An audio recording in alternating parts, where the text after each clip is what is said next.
Right, we're coming out of that testimony to go to the National Press Club event in partnership with Unisa and the Qoboza Family, hosting the 10th annual Percy Qoboza Memorial Lecture. This theme is Why Journalism Matters. The challenges have changed, but has its core purpose changed. Today marks the 43rd anniversary of Black Wednesday, when the apartheid government banned 19 black consciousness organizations and several anti-government newspapers. Let's take you there live. And whether the trade has deviated or not from its core purpose. Widely known as Inja Mnyama among his peers, Len Kalane, who was his colleague, notes, and I quote, Qoboza had almost single-handedly charted a new course in black journalism, a new form of black journalism dealing with social and political issues at hand to spur on the struggle against apartheid and injustices. The Qoboza name is thus important to us as it allows us to reflect on the political question of journalism and its continued relevance into the social healing of post-apartheid South Africa. Program Director, you can allow me to make a few comments about the history of this project, its relevance to Black Wednesday, and its association with the Qoboza family, and more particularly Mr. Percy Qoboza. Since the inauguration of the annual Percy Qoboza Memorial Lecture in 2011, which was commemorating Black Wednesday when the World newspaper and other newspapers were closed down, Unisa and the National Press Club has also used the event to make a 12,000 Rand bursary award to one of our honors media studies students who has excelled in their studies. This year, we are most grateful to the Unisa Foundation and the Press Club for their continued support when it comes to this initiative. The event was conceived and remains a focal point of reflecting on journalistic behavior, developments in the profession, and thus must represent the spirit of journalism, must be representative of the industry, and must facilitate a discussion of relevant and timely media topics. As he was an influential Black South African media practitioner working under harsh conditions during the apartheid era, Percy Qoboza remained a shining example of commitment to the cause of activist journalism. Thus, as a university, we are grateful to the Qoboza family for borrowing us the name of Percy Qoboza. He remains an important example to our students. And that's just with those few words, I hereby welcome everyone to the event, and thank you, Mr. Program Director.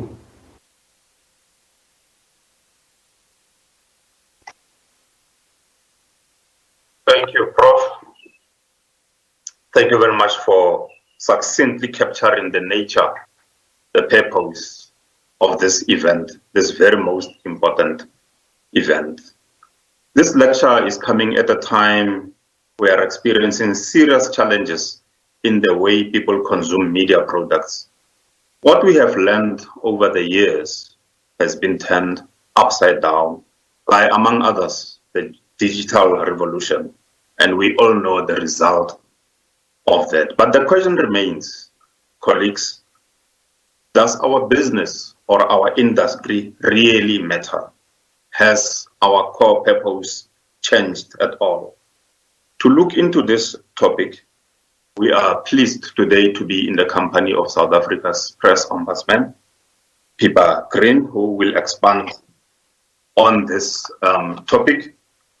After her lecture, we will have two of our panelists to have their word. But before I invite Ms. Green, may I just give a short indication of who she is. She has been a journalist, a writer, and a journalism teacher for more than 2 decades. She has worked on various newspapers, magazines, and radio. And in 2019, in April, she was appointed the Press Ombudsman, the first woman in South Africa to hold that position. Pippa was educated at UCT and the Graduate School of Journalism at Columbia University in New York City. She has been the deputy editor of the Sunday Independent and the Pretoria News. She has also been the political editor and head of radio news at the SABC. In 1998, she was awarded the Nieman Fellowship to study at Harvard University, and she was also a visiting Ferris professor at Princeton University. She is the author of Choice, Not Fate, The Life and Times of Trevor Manuel, which was shortlisted for the Alan Paton Award. May I then now ask Pipa to present the 2020 Percy Qoboza Memorial Lecture. Thank you very much, Jos, and good morning to everyone. Jos, Charlie, the Program Director, and the panel chair, Ms. Mochele Valboje of the National Press Club, Professor Tiali of Unisa, and my fellow panelists, Mike Siluma and Rams Mabote, the bursary winner, and members of the Qoboza family. Thank you very much for the honor of inviting me to address you on the commemoration of this important day, not only for journalism, but also in the history of the country. Some 4 decades ago, as Prof. Tiali has said, the apartheid government closed down a major black daily, The World, and detained its editor, Percy Qoboza, as well as his deputy, Agri Cluster. One newspaper poster somewhat ironically read, "Government bans the world." That day, October 19th, 1977, became aptly known as Black Wednesday. A number of other black journalists were detained at the same time, among them Joe Tlolwe, who has previously delivered this lecture and who's the former director of the Press Council where I work. Tlolwe was already in jail under Section 6 of the Terrorism Act, which allowed for indefinite detention. So he was dismissed by the then publisher of Drum, where he worked. And in an interview that Glenda Daniels published with him in the Daily Maverick last year, Tlolwe recalled, "Qoboza sent me a note to say as soon as I got out I should go straight to him because he had a job for me. So on the 1st of February 1977, I joined The World, this time as the features writer. On the 1st of March, I was again detained under Section 6. The beautiful thing about Percy is that when we were detained, he insisted that the Argus company, which owned The World, carried on paying our salaries. He insisted we were innocent until we were proved guilty in a court of law. So this was clearly the type of man that Percy Qoboza was. Of course, the crackdown on the media did not happen in isolation. 19 anti-apartheid organizations were banned at the same time. Steve Biko, the Black Consciousness leader, had just been murdered by police while in detention.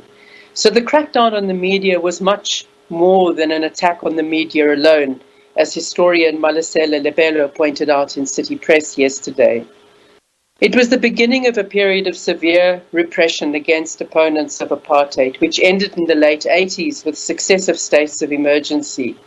The political situation profoundly affected the media. By the mid to late 80s, journalists were prohibited even from covering what was defined as unrest situations. We were at risk of being beaten or arrested for even just carrying a notebook or a camera. In the 1970s, soon after the crackdown on the black media, the government of the then Prime Minister John Vorster threatened that newspapers had to get their own house in order, as he put it, or he would impose more stringent measures of control. In this environment, it was a small miracle that some journalists stood firm against what had become outright repression of both political opposition and of news about it. Some of these tales were recounted in the special media hearings convened by the Truth and Reconciliation Commission in the late 90s. So, for instance, Max du Preez, the founding editor of the alternative anti-apartheid Afrikaans newspaper Vrye Weekblad, told the TRC about Dirk Coetzee, who had been part of the police death squads based at Vlakplaas. He was prepared to spill the beans.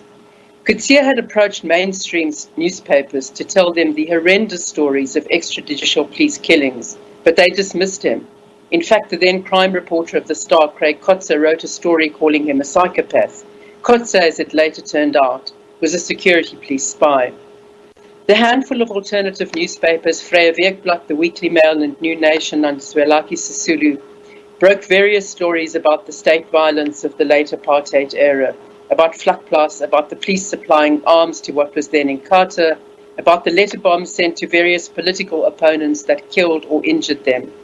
It was not that the information was not available to the mainstream media, although there was a lot of hidden from the public. The SABC, in fact, as early as 1987, had interviewed askaris and operatives from Vlakplaas, replete with their balaclavas over their faces, according to testimony before the TRC. When the human rights lawyer Bheki Mlangeni was blown up by a letter bomb, initially intended for Coetzee, it seemed, Vrye Werkblad published a sworn affidavit from a Vlakplaas agent blaming Eugene de Kock for the murder. Why did other newspapers not carry that story?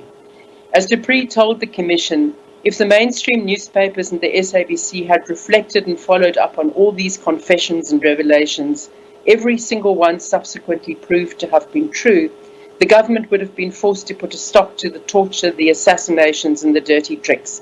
It would have saved many, many lives. This is why journalism mattered then, and why it matters now. We may not face anything like the same level of repression, the same violence, but we face other severe threats to the fabric of our democracy. Corruption is one. It deliberately siphons money and resources paid for by taxpayers and intended to benefit the poor in our deeply unequal society and redistributes it to the politically connected elite class.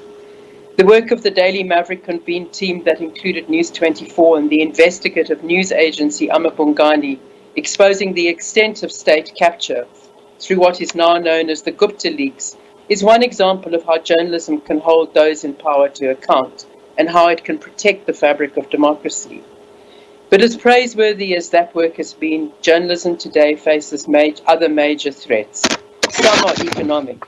In South Africa, for instance, circulations of print media and with it advertising revenue, traditionally the financial lifeblood of newspapers, has plummeted. The current pandemic and the lockdown have accelerated the economic decline. Glenda Daniels from the Wits Journalism School has estimated that in the past decade, over half the journalism workforce have lost their jobs. It's an industry in crisis, she said recently, and there's no solution on the horizon. Major media houses such as Media 24 and Caxton have begun an effective exit from print and are transitioning to digital.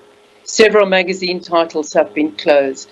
This is part of a long structural decline of the print media, but the lockdown has accelerated it.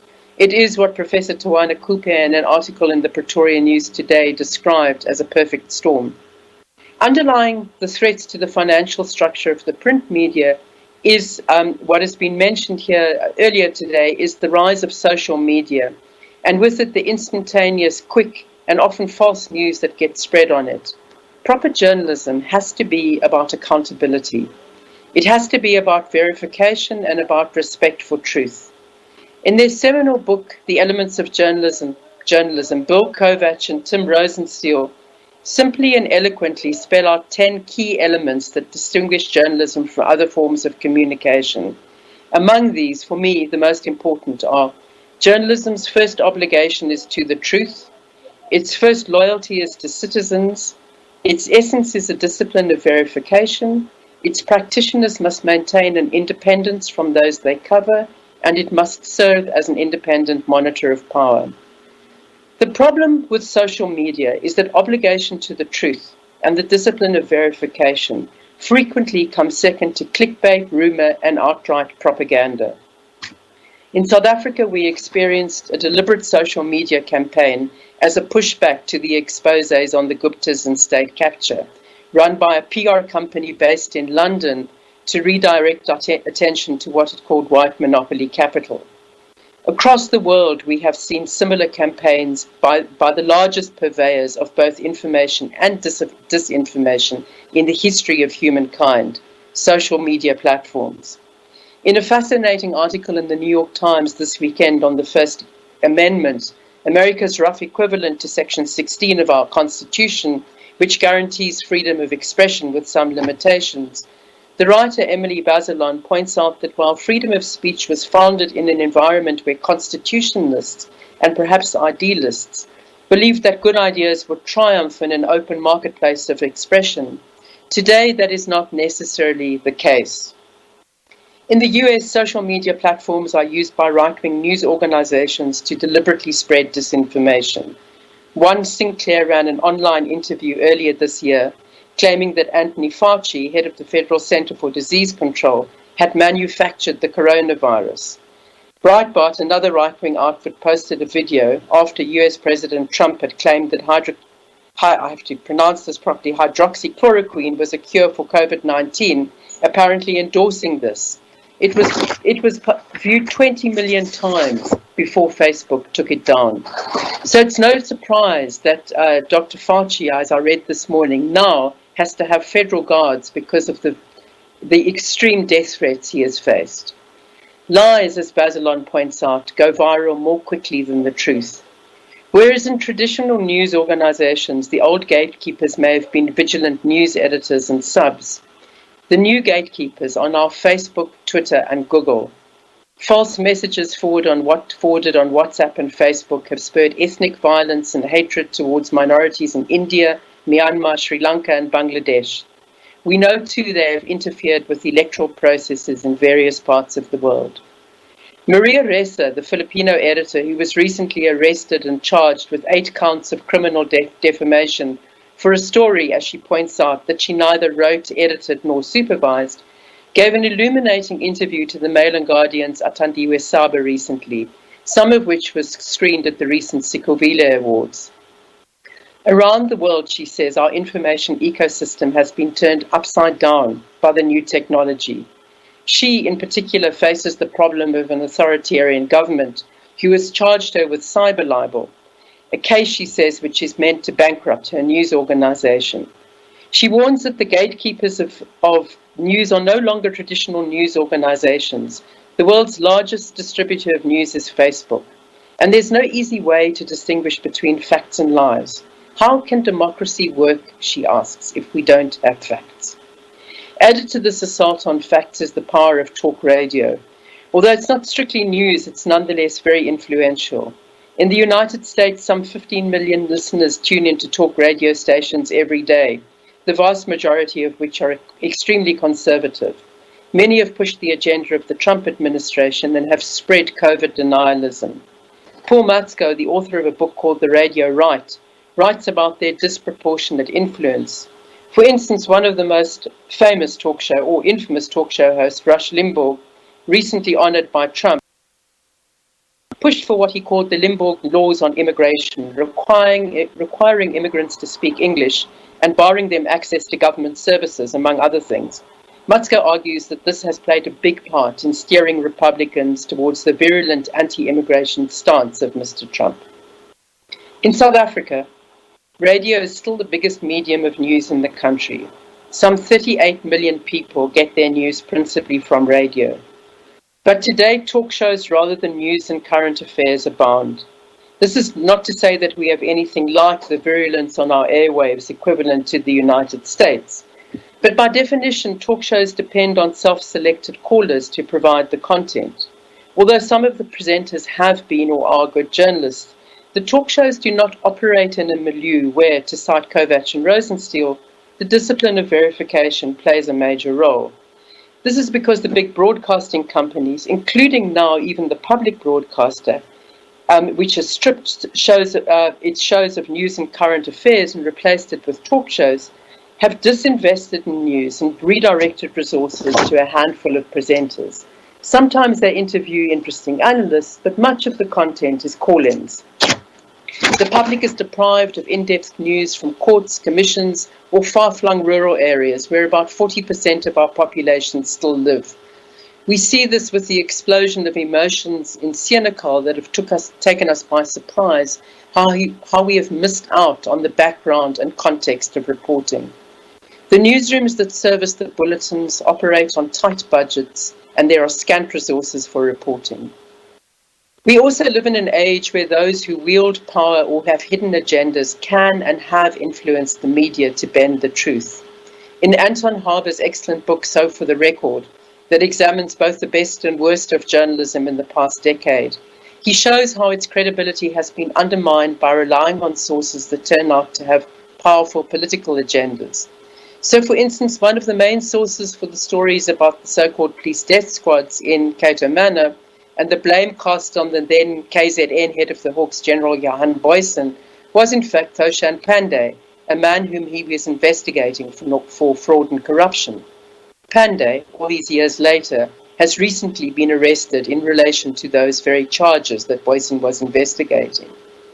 The now infamous rogue unit stories reported in how senior SARS officials, as well as the then Commissioner Pravin Gordhan, had, among other things, illegally set up a unit to spy on people, tap then President Zuma's phone, and even established a brothel. This series of stories resulted not only in the men's lives and careers being put in jeopardy, but effectively advanced the project to capture SARS. One of the sources relied on was an interim KPMG report. This case, all three cases of the rogue unit stories came before my predecessor, then Ombud Johan Retief, and a panel for adjudication. When highly contested stories are based on anonymous sources, the Ombud usually asks for these sources, in confidence, to check whether, in terms of the press code, the newspapers had reasonable grounds to believe that their stories were in fact truthful and accurate. Mostly newspapers comply with this request. In this case, they didn't. The reporters refused to divulge their sources and refused even to hand the Ombud and his panel of adjudicators a copy of the contested KPMG report that formed an important basis for their story. Again, the reasons for this became clear later. The KPMG report, an interim, not a final report in any event, was distributed to only 8 people and all the copies were watermarked. As Harbour reveals, and as someone else has told me, the copy that the reporter relied on belonged to Tom Moyane, the SARS commissioner appointed by Jacob Zuma. So it was clear that there was an agenda at play. The reporters did not even allow the subjects of their adverse coverage the opportunity to look at the report, which contained serious allegations against them. The Ombud and his panel upheld all 3 complaints by Johan van Lochrenberg, Ivan Pillay and Pravin Gordhan, and ordered the Sunday Times to publish a front-page apology and to retract the stories. But it would take several more years before the Sunday Times itself, and then under a new editor, Bongani Sikoko, faced, as Harbour writes, the ghosts of the SARS story. We now know the high costs of the state capture project. We know the dire state of the economy and about the rising poverty made worse by the pandemic and lockdown. Facts matter. As Maria Ressa says, they matter for democracy. As much as those brave journalists of the apartheid years, Percy Qoboza, Joe Tlolwe and their colleagues, were committed to reporting the dire consequences of the apartheid policy in the aftermath of the Soweto uprising, today's generation have to be as committed to truth and verification in our work. As much as we value freedom of expression, credible news outlets also have to be accountable for what they report. Since the end of apartheid, and even to some extent before, news organizations have resisted government calls for tribunals to police the media and the genuine mistakes that are inevitably made in the course of reporting. This is why in 2013, as a result of a Commission on Press Freedom chaired by Judge Pius Lange, the Press Council, comprising representatives of the public and the media, was set up. Its role is to resolve and adjudicate complaints against the media in terms of the press code. The Press Council currently has just over 500 subscriber members. Sadly, that as you know, the largest English-speaking group in the country, Independent Media, withdrew from the council 4 years ago and established its own internal ombud. Nonetheless, members of the public still rely heavily on the Press Council system. We receive about 500 complaints a year, about 1/4 of which go to adjudication.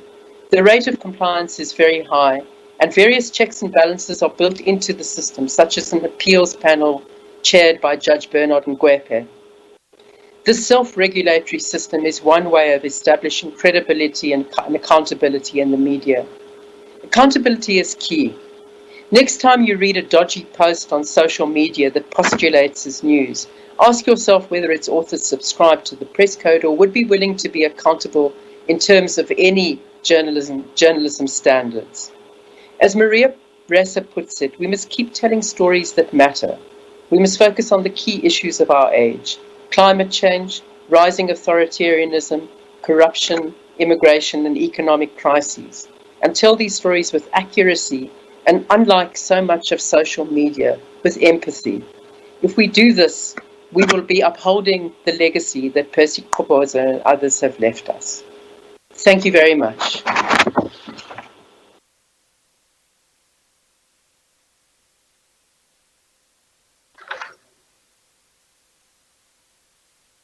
Thank you, Pipa, for that wide-ranging, well-researched lecture that reminds us in the industry that we serve to continue to uphold the tenets of what we are trying to do, issues of loyalty to the citizens, accountability, truth, the fact that facts matter. Thank you very much for presenting the 2020 Percy Qoboza Memorial Lecture as brought by the National Press Club, Unisa, in conjunction with the Qoboza family. We thank you very much. Thank you. Now it is time for us to move on to our panelists and to lead them. May I invite my colleague, Musidi Mokele, who is the PR and Stakeholder Manager of the National Press Club, to introduce the respondents. Musidi. Thank you, Mr. Program Director. Let me greet our members and supporters who are following the conversation on Microsoft Teams.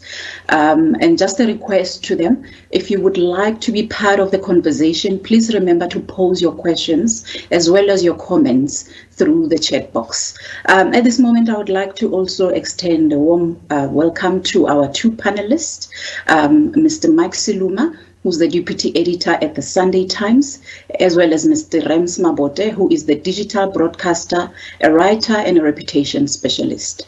43 years on, why does journalism matter? At this point in time, let me first ask Mr. Mike Siluma to respond to the lecture. Mr. Mike Siluma? Good evening, good morning, everyone. First, I must say how much of a privilege it is for me to be invited to participate in this morning's conversation. Part of the reason why I referred to the evening is that I spent much of last night doing what Pipa was probably doing and what Rems was doing, trying to prepare, you know, and to make sure that we make a meaningful contribution to this morning's proceedings. Thank you very much for the invitation. I think I do need to start by thanking the National Press Club, Unisa, and the Qoboza family for organizing the event. And I think that I'm allowed to say all protocols observed, you know, as my shortcut to not mention everyone by name. I think that we got to ask ourselves, because we are honoring the great journalist Percy Qoboza, and we have to ask ourselves as to why Percy Qoboza is such an important icon in South African journalism and to the country. To my mind, Percy Qoboza, I think I'm allowed as well to call him Inje Mnyama. I would not have said that in his lifetime because he was from another generation and I would have been much, much younger. To my mind, he is important to South African journalism because at the world, he was not inventing the wheel. He was, in fact, furthering a long-standing tradition of activist journalism. He stood on the shoulders of historical icons such as J.T. Jabavu, who founded the Imvo Zabansundu newspaper, and who was also a political activist. He stood on the shoulders of someone like Sol Plaatje, who was the founder of Kuranta ya Botswana. And incidentally, Sol Plaatje also was one of the, in his time, a Secretary General of the ANC between 1912 and 1915. Percy Qoboza was also standing on the shoulders of another luminary of journalism who was also a political activist, Victor Silopetema. Victor Silopetema was the first editor of Bantu World, which went on to become The World, which gave way to The Post, which gave way to today's Sowetan. Victor Silopetema as well he happened also to have been ANC Secretary General between 1915 and 1917. Now, what is this tradition that Percy Qoboza was feathering when he was editor of The World and The Weekend World?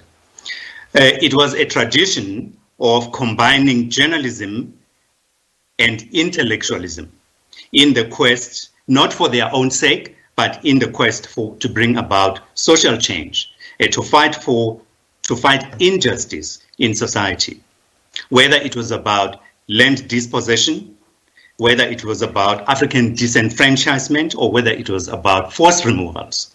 And in Percy Qoboza's time, of course, it was fighting apartheid, fighting Bantu education, fighting the Calabar, fighting the absence of a vote for black people, fighting the removal of black people from South Africa into what were called the Bantustans, which comprise 13% of the total land surface of our country. This is over and above reporting and observing the professional ethics as outlined so eloquently by Professor Green. So this was a combination of journalism, good journalism, but which had a purpose. It was not journalism for its sake. There was a very heightened consciousness of what was happening in the country. And if we go to The World and the Weekend World and we ask ourselves, how did Percy Qoboza do this? I think that the watershed moment in his career came in the wake of the 1976 Soweto uprisings. Because at that point, the country was going through the biggest upheaval that it had had since the 1960s, since the banning of the political organizations, such as the PAC, the ANC, etc. Now, his watershed moment comes as the lines are again being drawn between the apartheid state and the people, broadly speaking. And he had to make a choice, either to stand with his people or turn a blind eye and enjoy a relatively comfortable life as an editor. I mean, we have to say that if you're an editor at the time, even if you're a black editor, you would have belonged to what today we would call the black middle class, essentially. So he could quite easily have looked the other way and carried on with his life, But he chose the former. Percy Qoboza was instrumental in the formation of the Soweto Committee of 10. Now, this was a committee that was established in the wake of the 1976 student uprisings, and it was meant to intervene and begin to engage with the state on issues that were affecting black people at the time. And the Committee of 10 actually was established, the seed for the establishment of the Committee of 10 with people like Dr. Ntata Motlana, etc. It was at the offices of the World newspaper. And his role, Percy Qoboza's role, was recognized by all and sundry, but in particular by the state.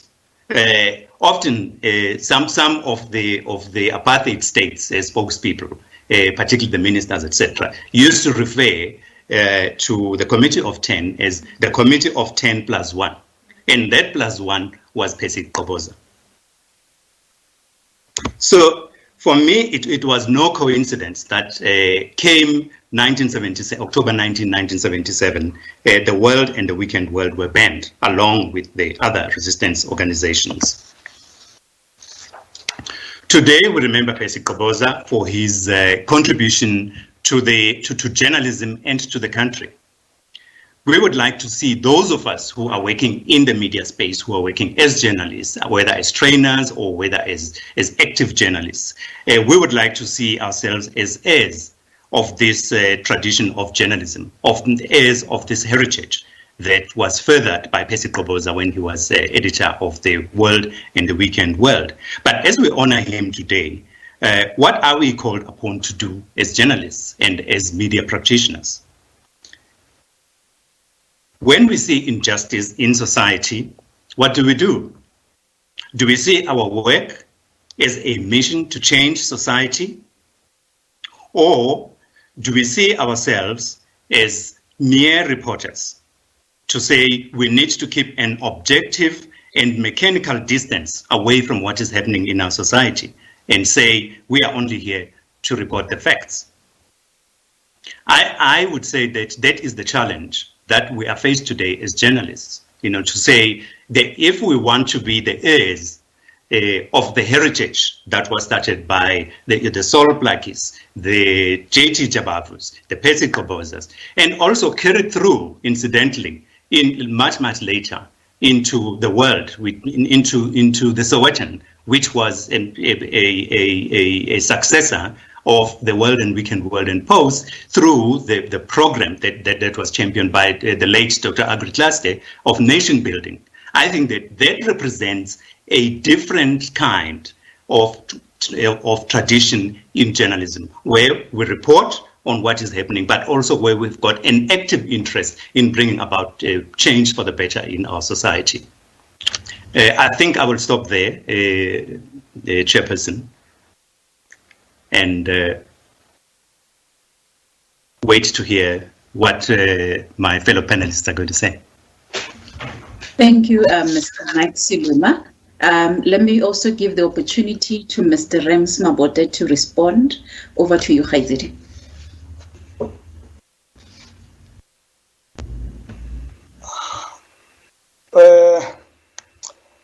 Thank you very much, Khaiziri Akamusili Mukhele, Program Director Brajosh, and our keynote speaker, Pipa. Ladies and gentlemen, it is ironic that it was the media that told us about the demise of Kodak, Nokia, and BlackBerry. But it will appear that the media itself learned very little, if anything, from this. For decades now, the advent of technology has caught up with all of us. The media, and particularly the print media, has been very affected. But we have still dug in our heels and refused to listen or respond to the winds of change. Unfortunately, and I say that very emphatically, unfortunately, as it is always want to happen, if initiative is resistant, nature kicks in. COVID-19, sad as it is on human life, livelihoods, business, has woken up the media to accepting that we are in a new era. Everyone today with a smartphone is a reporter, like it or not. They carry with them a tool that not only captures images, still or moving, but can also run commentary and views. The purists hate this. I have bad news for you. Love it or hate it, that's our reality. That's reporting. Accurate? Hardly ever. Credible? Almost never. Factual? Sometimes yes, often no. But it is what it is. Rather than being a problem, I think this is an opportunity for journalism to set the record straight, to expose fake news, to shame the boards, to distinguish itself above riffraff. Just like Percy Qoboza and his colleagues 43 years ago responded to the climate of the day, so must the media today. Percy and his colleagues could not ignore the National Party and its draconian laws. They had to work around them. The media cannot ignore the person with a phone who has a social media account. All they have to do is to post, put a hashtag on their story, and voila, they have a scoop. Reluctantly, the media has found itself following up on stories that broke on social media. Do you know that none of you at this moment, except me, has gone on to Twitter to at least like, let alone retweet post about this memorial lecture? Go figure. Where do you think people are now? Are they sitting somewhere watching TV, listening to us? They are on social media. So if we are not active there, how do we get hold of them? So our training, our titles, our qualifications, and dare I say this, and our egos are not enough to save us from this new reality. The same way as self-taught photographers captured some of the most amazing and history-telling images of the struggle, so it is that we have to accept that celebrities, gossip mongers, and influencers will reach millions of people through a simple click long before we have checked our 4 Ws and the age. What then? There is only one thing the new reporter cannot take from the media, and that is journalism. What is that? For me, journalism is the ability and responsibility to probe further, to ask questions, and to analyze. This is what will place the media above simple reporting, which is no longer exclusive to us. The media, and I mean us, must accept that tech is an enabler. It does not destroy jobs. On the contrary, it creates new avenues and abilities to produce more content quicker and reach audiences that no longer sit in front of the TV or wake up to get their newspaper fresh off the print. That day is gone, and it shall never return. Whatever you feel about social media, it is here to stay, and sadly, currently, it has the upper hand. In fact, forever, it will have the upper hand. We gotta have to play in that ring. As far as I'm concerned, you are left with one option and one option only.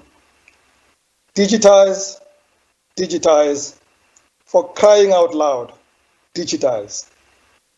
For a young man who was arrested at 15 and tortured by SADF soldiers, I hate quoting P.W. Botha, but unfortunately I have to say, adapt or die. Thank you very much.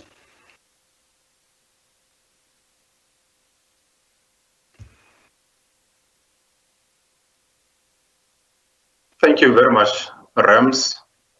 Thank you very much, Mike, for those thought-provoking and perhaps even worrying outlooks into our industry. But the responsibility, I think, remains with those of us who call ourselves journalists to stick to the historical tenets of our jobs. Thank you for your insights. Remember, colleagues, that you can still pose your comments and questions. Those who are following us, hashtag Qoboza Lecture or hashtag Does Journalism Matter? I would now like to continue to ask Musidi to continue with the questions, answers, or at least comments segment of this lecture. Thank you, Musidi.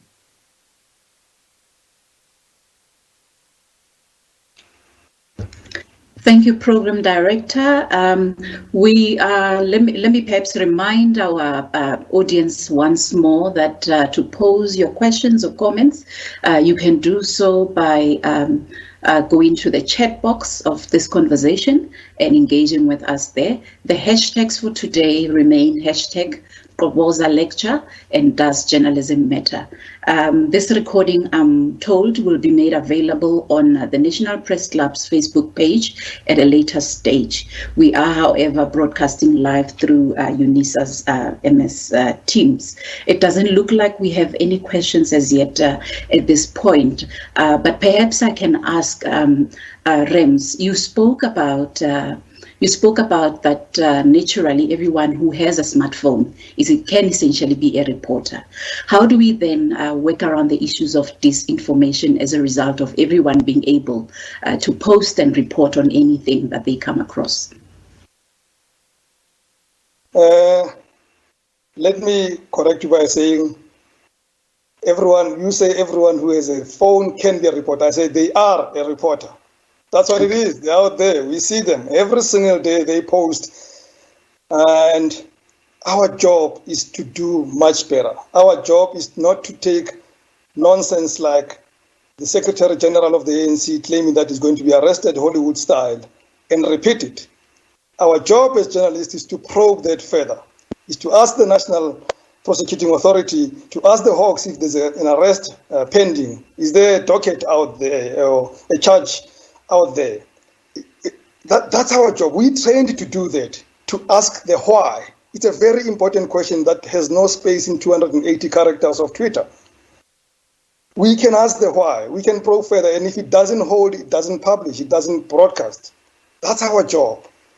We have the education, the training, the responsibility, and the opportunity to be above this nonsense, but also to show the importance of journalism without competing with reality. Reality is that someone who has 1 million followers is going to post today that Rams Mabote, whatever, owes the taxman so much. Actually, I do. That's a bad example. But point is, if you're going to repeat it in your newspaper or in a news bulletin or you're a talk show host, you gotta probe much further. You have to respect this trade. You can't repeat what the bots are telling us. And the bots are ruling the world now. They've got these cameras and they just press post and we're all there. Thank you for that. Mr. Mike Siluma, perhaps I can go through to you. There's a comment that came through our chat box where one of our audiences has made a comment to say they feel that journalists today don't care about poor people in the country. And as someone who's an editor, would you say that this is correct?